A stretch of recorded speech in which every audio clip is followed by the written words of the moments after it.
midi au Radio-Journal. C'est maintenant confirmé, Joe Biden et Donald Trump s'affronteront lors de la présidentielle américaine. Et l'ex-juge Jacques Delisle plaidera coupable demain.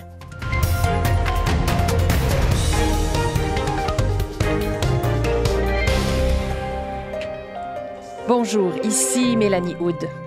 Le président Joe Biden et son prédécesseur Donald Trump vont s'affronter dans un match revanche le 5 novembre.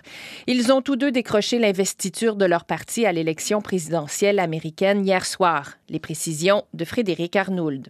Sans grande surprise, Joe Biden a dépassé hier soir le seuil minimal de délégués nécessaires à la Convention nationale du Parti démocrate, et ce grâce à sa victoire dans les primaires en Géorgie. Quelques heures plus tard, c'était au tour de Donald Trump d'atteindre le seuil de qualification ultime lorsqu'il a obtenu les délégués républicains dont il avait besoin grâce à une victoire dans l'État de Washington. Ce qui confirme donc ce que bien les Américains redoutaient, un match revanche entre le président de 81 ans et son adversaire de 77 ans. Un match qui sera officialisé formellement en juillet pour le républicain et en août pour le démocrate lors des conventions de leur parti. N'empêche, l'élection générale est déjà en cours. Trump et Biden s'affrontent sur l'immigration, l'économie, l'avortement et l'aptitude de l'un et de l'autre à exercer leurs fonctions. Le discours de Joe Biden sur l'état de l'Union prononcé la semaine dernière avait pour mission de rassurer les électeurs sur son âge et de revigorer sa coalition démocrate, peu enthousiaste à l'idée d'une élection cette année. Et de son côté, cette semaine, la campagne de Donald Trump a pris le contrôle du Comité national républicain et a licencié des dizaines d'employés afin de fonctionner comme une seule et même opération et de rattraper le retard de collecte de financement par rapport aux démocrates. Ici Frédéric Arnould, Radio-Canada, à Washington. La police lituanienne a ouvert une enquête après l'agression d'un ancien proche de l'opposant russe Alexeï Navalny, récemment décédé. Leonid Volkov, qui est réfugié à Vilnius depuis près de 5 ans, a été attaqué devant son domicile hier soir avec du gaz lacrymogène et un marteau. Il accuse Vladimir Poutine d'avoir fomenté cette agression. Le compte-rendu de Sylvain Tronchet. Quelques heures avant son agression, Leonid Volkov confiait être inquiet pour sa sécurité depuis la mort d'Alexeï Navalny. L'ancien directeur de la fondation anticorruption FBK, compagnon de route historique de l'opposant au Kremlin, est officiellement recherché en Russie et reste dans le viseur du pouvoir. Hier soir, il raconte qu'un homme l'a agressé à coups de marteau devant son domicile. Il a brièvement été hospitalisé avant de rentrer chez lui et d'enregistrer une vidéo, le visage tuméfié et le bras dans le plâtre. Ils ont voulu faire de moi une escalope avec un marteau. Un homme juste devant la maison, dans la cour, il a frappé ma jambe 15 fois. Mais l'essentiel, c'est que nous continuions à travailler et que nous n'abandonnions pas. Je ne suis pas vraiment prêt à faire des commentaires pour l'instant, si ce n'est que pour moi, il est évident qu'il s'agissait d'une salutation de Poutine, typique de la part d'un gangster de Saint-Pétersbourg. Pour Leonid Volkov, les choses sont claires. Donc la main du Kremlin se trouve derrière son agression. C'est également ce qu'estiment les autorités lituaniennes, dont les relations avec Moscou sont notoirement mauvaises. Le Kremlin n'a pas réagi pour l'instant. C'était Sylvain Tronchet. Les Haïtiens sont toujours dans l'attente d'un retour au calme 2 jours après l'annonce de la démission du premier ministre Ariel Henry. Un conseil de transition doit lui trouver un successeur par intérim et une force multinationale aura pour mission de neutraliser les bandes criminelles qui contrôlent la capitale. En attendant, les Haïtiens continuent de fuir massivement vers la République dominicaine. Omar Ouaman en a rencontré quelques-uns. Lorsqu'Ariel Henry a annoncé sa démission, Yannicka, une commerçante, a ressenti une immense joie. Il n'a rien fait pour nous. Les gens sont en train de mourir et lui, il n'écoute personne. Il n'y a pas de route, pas d'eau, pas d'éclairage, rien à manger.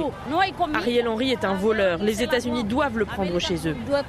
Un sentiment de libération partagé par Jean, arrivé de la ville des Gonaïves et en partance pour les États-Unis. Je suis très content. Très content. Avec Ariel Henry, pas d'espoir que réellement la France, le Canada, les États-Unis prennent conscience de la situation des Haïtiens vivent maintenant. Le peuple souffre beaucoup. Donc pour vous, c'est un nouveau départ? Un nouveau départ, oui. Un nouveau départ qui doit passer par le déploiement d'une force internationale menée par le Kenya. Samuel, originaire du Cap-Haïtien, n'y est pas opposé car nécessaire selon lui. Vu l'état actuel du pays et récemment, il y a plus de 3000 prisonniers qui ont évadé, qui ont laissé la prison. Je pense que la police nationale d'Haïti n'a pas un effectif assez considérable pour combattre ces gens. un peu de renfort peut être quelque chose de positif. La démission d'Ariel Henry n'est qu'une étape. Le plus dur reste à accomplir, mettre au pas les groupes armés qui sèment la terreur à Port-au-Prince. C'était Omar Ouaman. Nouveau rebondissement dans le dossier de l'ex-juge Jacques Delisle. L'avocat de l'homme de 88 ans a affirmé ce matin au Palais de justice de Québec que son client allait plaider coupable demain. Louis-Philippe Arsenault, on ne connaît toutefois pas la nature des chefs d'accusation pour lesquels l'ex-juge compte plaider coupable. Non, mais on se souvient que Jacques Delisle a toujours nié d'avoir tué sa femme, Nicole Rainville, qui avait été retrouvée morte d'une balle dans la tête le 12 novembre 2009. Je rappelle qu'il a été reconnu coupable en 2012 de meurtre prémédité, qu'il a obtenu une révision de son dossier par le ministre et libéré de prison en 2022 avant d'obtenir un deuxième procès. Selon l'avocat criminaliste René Verrette, on pourrait comprendre avec cet aveu de culpabilité que l'homme de 88 ans souhaite mettre un terme à toute cette saga qui dure depuis 15 ans maintenant. M. Delisle et son avocat avaient suggéré à la poursuite de mettre fin à cette affaire-là en plaidant coupable à ce chef-là d'assistance au suicide. Alors, est-ce que ce sera le chef qui sera retenu demain? On ne le sait pas. On va sûrement, évidemment, tenir compte du fait que M. Delisle a purgé, on le sait. Je pense que c'est plus de 9 années de prison, ce qui va mettre fin, effectivement, à la saga judiciaire et à son dossier. Et Louis-Philippe, la Cour suprême devait rendre demain sa décision, à savoir si elle se saisit ou non du dossier de l'ex-juge. Oui, car Delisle souhaitait faire annuler son deuxième procès. Il avait obtenu un arrêt des procédures, une décision qui avait été renversée par la Cour d'appel. Mais la Cour suprême vient d'annoncer qu'elle ne rendra finalement pas de décision demain. Merci Louis-Philippe. Je vous en prie.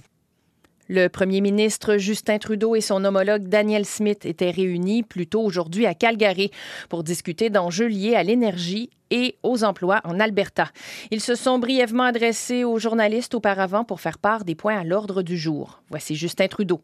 Les opportunités de parler de croissance propre, d'investissement qu'on est en train de faire dans l'avenir des emplois pour l'Alberta et donc dans l'avenir de l'économie canadienne, protection de l'environnement, des investissements en garderie et centres de petite enfance.